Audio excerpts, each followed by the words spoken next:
విజయవాడ వరద బాధితులను ఆదుకునేందుకు మార్కాపురం ఎమ్మెల్యే కందుల నారాయణ రెడ్డి ముందుకొచ్చారు. సుమారు 40 లక్షల రూపాయలు విలువ చేసే నిత్యావసర సరుకులు బాధితులకు పంపిణీ చేసేందుకు నిర్ణయించారు.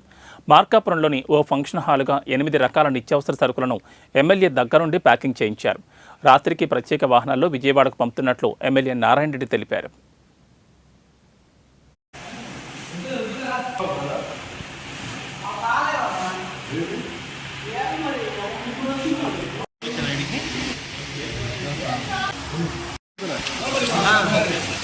తీసుకోపోండి, ఇంకా తీసుకోబోతున్నాండి.